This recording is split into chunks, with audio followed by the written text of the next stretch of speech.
Hello students, good morning. आपने BCom part first में और सीपीटी जैसे पेपर्स के लिए स्टैटिस्टिकल एवरेजेस टॉपिक पढ़ा। इसमें आपको मैंने mean, mode, median, geometric mean और हार्मोनिक मीन पढ़ाए। विद्यार्थियों, आपने ये जो माप पढ़े हैं इनमें कुछ आपस में संबंध भी हैं। तो आज के लेक्चर में हम इन विभिन्न माध्यों में आपस में क्या संबंध है, क्या रिलेशनशिप है, उसका अध्ययन करने जा रहे हैं। आज हम ले रहे हैं सबसे पहले relationship between arithmetic mean, geometric mean and harmonic mean. अर्थात हमारे जो दो तीन माध्य हैं, ये जो गणितीय माध्य आपने पढ़े थे, समांतर माध्य, गुणोत्तर माध्य और हरात्मक माध्य, इनमें आपस में क्या संबंध है ये समझना है। तो ज्योमेट्रिक मीन हमारा एक्स बार और जो हार्मोनिक मीन है उनका वर्गमूल होता है। अर्थात आपका जो समांतर माध्य है और जो हरात्मक माध्य है इनका गुणा करके आप वर्गमूल निकाल दें तो ज्योमेट्रिक मीन आ जाएगा। इसको हम ऐसे भी लिख सकते हैं, geometric mean square equal to x bar और एच। अर्थात समांतर माध्य और हरात्मक माध्य का गुणनफल ज्योमेट्रिक मीन के स्क्वायर के बराबर होता है। दूसरी समस्या सभी आप, यदि श्रेणी के सभी पद असमान हैं, आपको ऐसी सीरीज हल कर रहे हैं जिसमें सभी पद अलग अलग हैं, तो उस स्थिति में x bar is greater than geometric mean और geometric mean is greater than harmonic mean. अर्थात एक्स बार सबसे बड़ा होगा, ज्योमेट्रिक मीन उससे छोटा होगा और हार्मोनिक मीन उससे छोटा होगा। यदि श्रेणी के सभी पद समान हैं तो क्या करें? तो सभी पद अगर समान हो तो हमारा तीनों ही माध्य ये बराबर होंगे। अर्थात जितना एक्स बार है उतना ही गुणोत्तर माध्य होगा और उतना ही हरात्मक माध्य होगा। इनको मैं आपको एग्जाम्पल्स के द्वारा समझना चाहता हूँ। ये संबंध जो हमने याद किया इसको प्रूव करना चाहते हैं। मेरी फर्स्ट एग्जाम्पल है, calculate x bar, geometric mean and harmonic mean if values of a series is 8 and 8। अर्थात एक ऐसी सीरीज ली है जिसमें दोनों ही पद समान है। समान है इसका मतलब हमारा ये तीनों मान कैसे हों, ये बराबर आने चाहिए। तो हम तीनों की गणना करके देखते हैं क्या वास्तव में ये जो हमने सूत्र लिखा है ये प्रूव होता है या नहीं होता है। तो सबसे पहले हम याद करते हैं एक्स बार। एक्स बार का फॉर्मूला आपने पढ़ा है, वो होता है सिग्मा एक्स बटे एन। तो डियर स्टूडेंट्स, आपके दो पद हैं 8 और 8, तो इनका योग किया हमने तो 8 + 8। दो पद हैं तो बटे 2, तो 8 8 16, 16 में 2 का भाग दिया तो हमारा समांतर माध्य आया 8। हम निकालना चाहते हैं इसमें ज्योमेट्रिक मीन। ज्योमेट्रिक मीन का फॉर्मूला आपने पढ़ा, जितने पद हैं उनका गुणनफल करिए आप, और उनका जितने 2 हैं तो वर्गमूल, 3 है तो घनमूल होता है। तो ज्योमेट्रिक मीन अगर हम निकालें तो हमारा पहला पद 8 है, दूसरा पद 8 है, दोनों को गुणा करिए और दोनों का वर्गमूल निकालिए। तो ये हमारा फॉर्मूला है ज्योमेट्रिक मीन का। तो 8 × 8 हुआ 64, और 64 का अगर आप वर्गमूल करें तो भी कितना आया? 8 आएगा। तो ज्योमेट्रिक मीन भी हमारा 8 है। हम निकालना चाहते हैं इसमें हार्मोनिक मीन, कि हमारा हार्मोनिक मीन क्या होगा।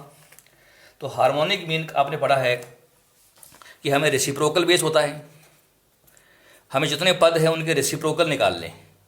तो हमारा पहला पद 8 है तो 8 का रेसिप्रोकल निकाला हमने तो 1/8। दूसरा पद भी है तो उसका भी रेसिप्रोकल निकाला, वो भी 8। तो ये दोनों रेसिप्रोकल आए। इन दोनों रेसिप्रोकल्स का भी योग करिए तो ये योग हो गया, इनका दोनों का योग कर लेंगे। 2 पद हैं, अब 2 का भाग दे लीजिए और भाग देने के बाद इनका पुनः रेसिप्रोकल आपको निकालना है। तो देखिए इसको सोल्व करिए। अब 1/8 + 1/8, तो ये संख्या निकाले तो ये बात 2/8/2। और अब हमें इसको सोल्व करना है।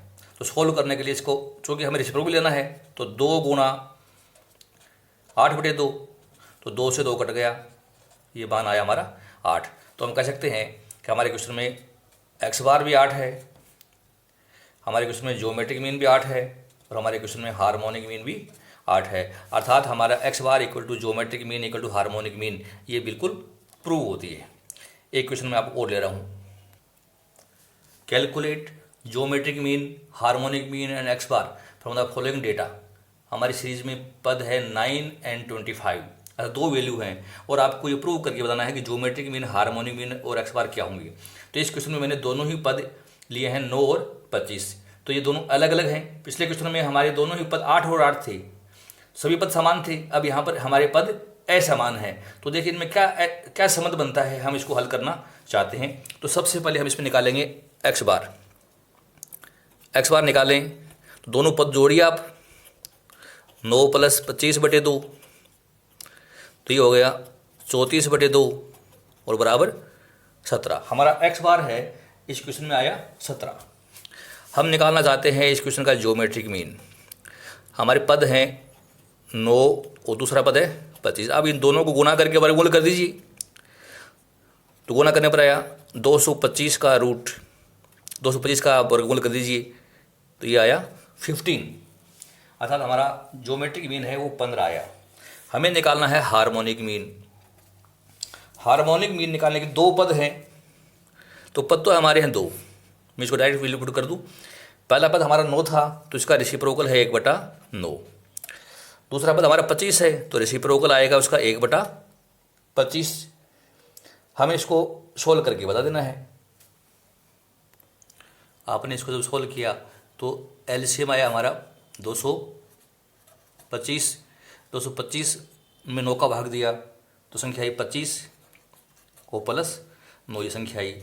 और आगे हल करिए इसको हल करें संख्या, तो 2/34/225 ये संख्या आई। हमने बराबर किया इसको, तो हमारी संख्या आई 2/34 गुणा 225। इसको सोल्व कर लीजिए तो ये संख्या आती है हमारी 13.24। 13.24। तो स्टूडेंट आप देख रहे हैं कि हमारे संबंध हमने ये पढ़ा था, आपसी संबंध की हम बात करें तो एक्स बार मोर देन होता है ज्योमेट्रिक मीन से, और ज्योमेट्रिक मीन मोर देन होता है हार्मोनिक मीन से। तो समझिए हमारे क्वेश्चन में एक्स बार आया था 17 बड़ा है किससे? ज्योमेट्रिक मीन से, और ज्योमेट्रिक मीन बड़ा किससे? हार्मोनिक मीन से। तो ये प्रूव होता है कि अगर संख्याएं असमान हैं तो ये संबंध रहेगा, और संख्याएं समान हैं तो ये तीनों ही मान हमारे बराबर आएंगे, चाहे वो एक्स बार हो, चाहे ज्योमेट्रिक मीन हो, चाहे हार्मोनिक मीन हो। अब हम संबंध पढ़ते हैं मीन, मोड और मीडियन में क्या है ये भी समझिए आप।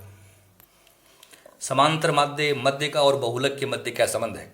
तो विद्यार्थियों, अगर हमारी सीरीज सिमेट्रिकल सीरीज है अर्थात सम श्रेणी है, अर्थात एक क्रम में बढ़ती हुई श्रेणी है और उसी क्रम में घटती हुई श्रेणी है, जिसको हम सम सीरीज कह सकते हैं, सिमेट्रिक, तो X bar equal to median equal to Z होता है। अर्थात समांतर माध्य जितना है उतनी मध्य का होगी, उतना ही बहुलक होगा।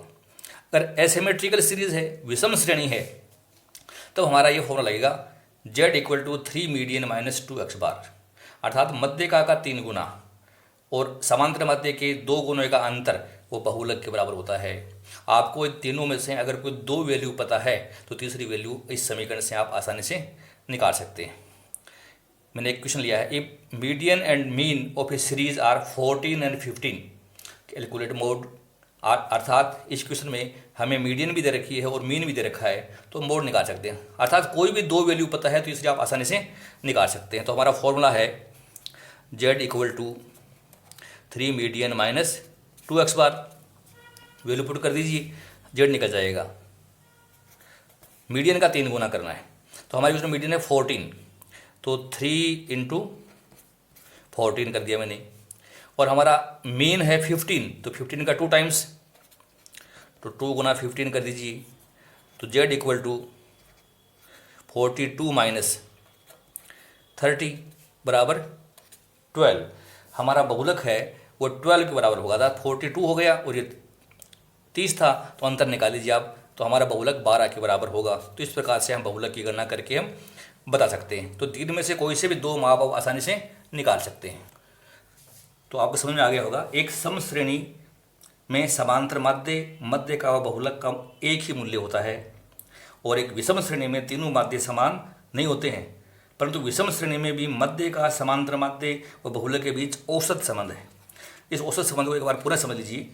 समांतर माध्य तथा मध्यका के बीच की दूरी, समांतर माध्य व बहुलक के बीच की दूरी की 1/3 होती है, अर्थात एक्स बार माइनस मीडियन का आप 1/3 कर लो, वह उतना ही होगा जितना एक्स बार माइनस जेड होता है। तो ये इनमें आपसी संबंध है समांतर माध्य मध्य का और बहुलक में। तो ये आपसी संबंध आप अच्छी तरीके से याद रखिए। एग्जामिनेशन में कई बार आपको ये क्वेश्चन पूछते हैं, कंपटीशन एग्जाम के हिसाब से भी ये रिलेशनशिप बड़ी इंपॉर्टेंट है, चाहे वो मीन मोड मीडियन की हो, चाहे ज्योमेट्रिक मीन, हार्मोनिक मीन और अर्थमेटिक मीन की हो। आप इस तरीके से समझिए इनको। आपको ये लेक्चर पसंद आया तो इसको आप लाइक कीजिए, अपने साथियों में इसको आप शेयर कीजिए। आपने ध्यान से सुना lecture. Thank you so much.